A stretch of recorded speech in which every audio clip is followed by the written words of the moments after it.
Pemirsa, Anda menyaksikan Breaking News Metro TV bersama saya, Eva Wondo. Pemirsa, Polda Metro Jaya kembali menjadwalkan pemeriksaan Ketua Nonaktif KPK Firly Bahuri sebagai tersangka kasus dugaan pemerasan terhadap mantan mentan Syahrul Yassin Limpo. Firly Bahuri sudah tiba di gedung Barreskrim Polri baru saja sekitar pukul 9:15 waktu Indonesia Barat. Pemeriksaan kembali digelar di gedung Barreskrim Polri Jakarta. Ini merupakan pemeriksaan Firly sebagai tersangka setelah juga sebelumnya sudah pernah diperiksa di Barreskrim Mabes Polri.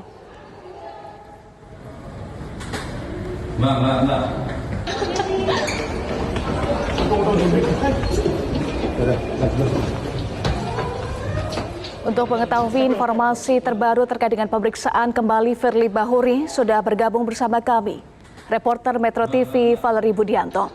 Valerie, Firly tiba sekitar pukul 9:15 di gedung Barreskrim Polri. Apa yang disampaikan Firly sesaat sebelum diperiksa hari ini?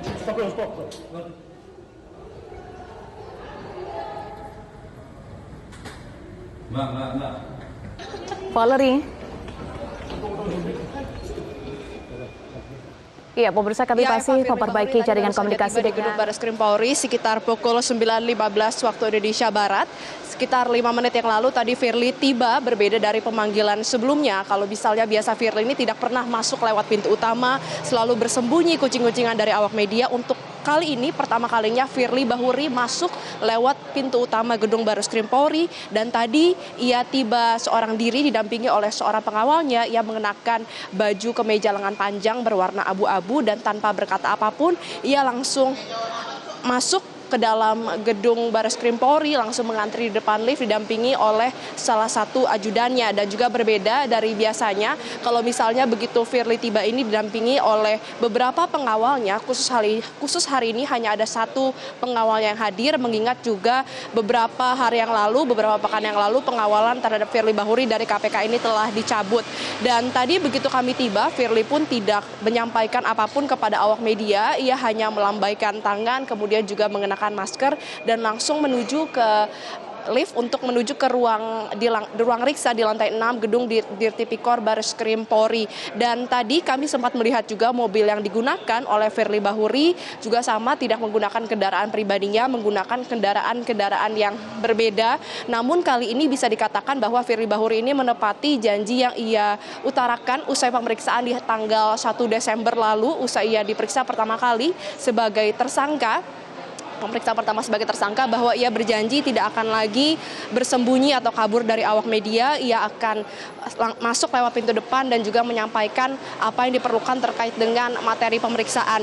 Tadi kami sempat berbincang dengan Dirkrimsus Polda Metro Jaya Kombes Pol Ade Syafri Simanjuntak, bertanya terkait dengan apa saja materi pertanyaan yang akan ditanyakan kepada Firly Bahuri. Disebutkan tentu untuk materi pertanyaan ini akan bersifat berbeda dan juga lebih mendalam dibandingkan pada pemeriksaan pertama Firly sebagai tersangka. Terlebih kita ketahui bersama, kemarin ini salah satu apartemen yang diduga milik Firly ini digeledah oleh penyidik gabungan dari Barreskrim Polri dan juga Polda Metro Jaya, berlokasi di kawasan Dharma Wangsa. Firly ini diketahui untuk apartemen tersebut ditinggali oleh istrinya, dan alasan dari penggeledahan kemarin dilakukan karena diduga apartemen tersebut tidak terdaftar dalam LHKPN-nya. Jadi dalam LHKPN Firly ini ternyata ditemui selama proses pemeriksaan ada sejumlah harta-harta yang tidak didaftarkan dalam LHKPN, dan oleh karena itu dilakukan penggeledahan secara mendadak ketika Firly ini sedang diperiksa di Dewas kemarin waktunya bersamaan. Dan usai penggeledahan dilakukan, memang tidak ada pernyataan yang disampaikan oleh penyidik gabungan Polda Metro Jaya Barreskrim Polri kepada awak media. Kemudian juga usai diperiksa di Dewas kemarin, Firly sudah ditanyakan langsung apakah ada tanggapan terkait dengan penggeledahan yang dilakukan hari ini di kediamannya, yaitu yang di apartemen. Firly pun memilih untuk bungkam. Namun kalau misalnya kita bisa kaitkan pernyataan dari Kombes Ade Syafri Simanjuntak dengan penggeledahan kemarin tidak menutup kemungkinan untuk pemeriksaan hari ini akan menggali lebih dalam terkait dengan LHKPN, karena nanti dari LHKPN ini akan bisa menelusuri harta-harta apa saja, kemudian juga aliran dana apa saja yang mengalir kepada Firly Bahuri. Mengingat untuk pasal yang dijerat kepada Firly Bahuri ini merupakan dugaan pemerasan terhadap mantan Menteri Pertanian Syahrul Yassin Limpo, sehingga tentunya harus diketahui apa saja bentuk pemerasan, kemudian juga nilainya berapa. Sejauh ini diketahui sejumlah 7,4 M yang didapatkan melalui penukaran falas dilakukan di money changer dari periode 2021 hingga 2023 dalam bentuk USD dan juga dolar, sehingga tentu untuk LHKPN ini pasti akan menjadi materi pertanyaan yang akan ditanyakan dalam pemeriksaan kedua lanjutan hari ini ketika status Firly sebagai tersangka. Kemudian juga hal lain yang akan ditanyakan adalah terkait pertemuan Firly dan juga SCL, kemudian juga kronologinya pasti akan diminta untuk dijelaskan kembali. Kemudian pernyataan dari Firly ini akan dicocokkan dengan keterangan dari sejumlah saksi dan juga ahli yang sudah diperiksa sejauh ini. Kalau kita bisa rangkum, total sudah ada puluhan bahkan ratusan saksi dan juga ahli yang dihadirkan oleh penyidik gabungan dari Polda Metro Jaya dan juga Barreskrim Polri untuk memberikan keterangan terkait dugaan pemerasan Firly Bahuri kepada SCL ini, mulai dari mantan pimpinan KPK, kemudian juga ahli-ahli, lalu juga saksi-saksi seperti ajudannya, kemudian juga pegawai KPK, kemudian juga ada saksi-saksi yang berkaitan langsung mulai dari SCL, kemudian juga 3 tersangka dari kasus korupsi di Kementan, kemudian juga ada sejumlah saksi seperti Alex Tirta yang diduga menyewakan safe house Firly Bahuri yang berlokasi di Jalan Kartanegara, dan nanti seluruhnya ini tentunya akan menjadi bahan pertimbangan dan juga menjadi bahan pemeriksaan dicocokkan dengan keterangan Firly Bahuri untuk kemudian diketahui apakah Firly Bahuri ini berapa jumlah pasti yang ia lakukan pemerasan terhadap SCL, kemudian juga apakah ada dugaan-dugaan lain yang ternyata dilakukan juga oleh Firly Bahuri selama ia menjabat sebagai Ketua KPK.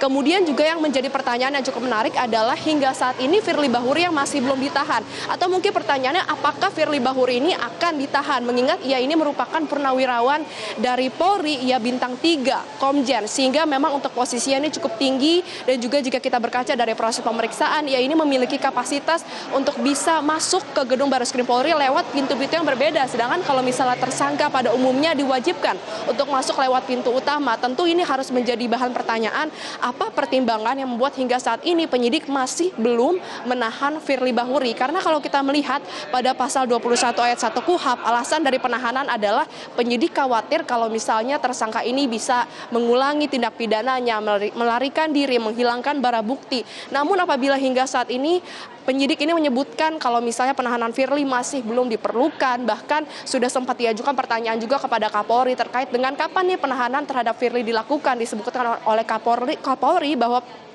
penahanan terhadap Firly ini tergantung pada kewenangan dari penyidik, kemudian juga meminta untuk mengikuti proses hukum yang ada. Karena kalau misalnya memang penahanan masih belum dilakukan, itu berarti memang masih belum diperlukan. Kemudian juga kami ini sempat berbincang dengan kuasa hukum dari Firly Bahuri, Ian Iskandar. Ia menyebutkan tentu ada alasan kuat mengapa hingga saat ini kliennya masih belum ditahan.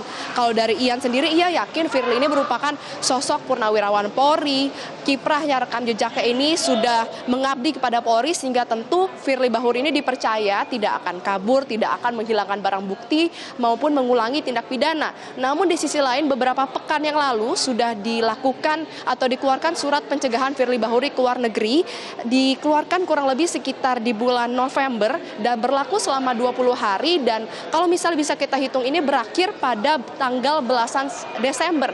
Berarti hanya dalam waktu beberapa hari lagi pencegahan terhadap Firly Bahuri ke luar negeri ini akan segera berakhir, dan ini berarti kalau tidak diperpanjang, Firly Bahuri dimungkinkan untuk bisa kabur ke luar negeri apabila ia tidak ditahan. Adapun untuk pemeriksaan lanjutan hari ini, selain memang untuk menggali keterangan dari Firly Bahuri adalah untuk melengkapi berkas perkara. Karena nanti untuk melengkapi berkas perkara ini sebelum bisa dilimpahkan ke Kejaksaan Tinggi, dinyatakan lengkap P21, harus lengkap seluruh rangkaian pemeriksaan mulai dari keterangan saksi, keterangan tersangka, keterangan ahli, dan juga barang-barang bukti. Barang bukti ini tentunya didapatkan dari hasil penggeledahan, kemudian juga dari hasil penyitaan yang sudah kita ketahui bersama dilakukan beberapa kali, utamanya adalah ada di KPK, kemudian juga di beberapa kediaman Firly Bahuri, ada yang di perumahan Villa Galaxy, kemudian juga ada penggeledahan yang dilakukan di rumah tetangganya, dan juga yang terbaru adalah di apartemen yang diduga milik Firly menjadi tempat tinggal dari istri Firly Bahuri berlokasi di Dharma Wangsa. Sehingga kita sama-sama nantikan, Eva, bagaimana proses dari pengusutan penyidikan dari Firly Bahuri, apakah penyidik akan melakukan penahanan kepada Firly Bahuri dalam pemeriksaan yang keduanya kali ini sebagai tersangka, karena pemeriksaan pertama ia diperiksa selama 10 jam, sehingga seharusnya sudah tidak ada alasan lagi untuk menunda penahanan terhadap Firly Bahuri. Kita akan sama-sama nantikan. Hari ini Firly tiba seorang diri, tadi kalau bisa kami ulang sekitar pukul 9.15 waktu Indonesia Barat, hanya didampingi oleh seorang ajudannya. Kami juga masih belum melihat kehadiran dari kuasa hukumnya, Ian Iskandar, namun seharusnya pemeriksaan Firly ini pasti akan didampingi kuasa hukumnya. Kita akan sama-sama nantikan apakah Ian Iskandar ini nanti juga akan turut masuk lewat pintu utama atau melalui pintu-pintu lain yang biasa digunakan oleh Firly Bahuri, misalnya lewat pintu basement, pintu samping maupun pintu belakang. Dan tentunya apabila nanti ada keterangan-keterangan yang disampaikan terkait dengan materi pemeriksaan dan juga materi penyidikan serta informasi untuk penahanan akan kami segera sampaikan untuk Anda, Eva. Baik, terima kasih Valerie Budianto untuk informasi Anda. Kami informasikan kembali pemirsa Ketua Nonaktif KPK Firly Bahuri sudah tiba di Gedung Barreskrim Polri sekitar pukul 9.15 waktu Indonesia Barat untuk menjalani pemeriksaan kedua sebagai tersangka kasus dugaan pemerasan terhadap mantan Menteri Pertanian Syahrul Yassin Limpo. Jelajahi cara baru mendapatkan informasi. Download Metro TV Extend sekarang.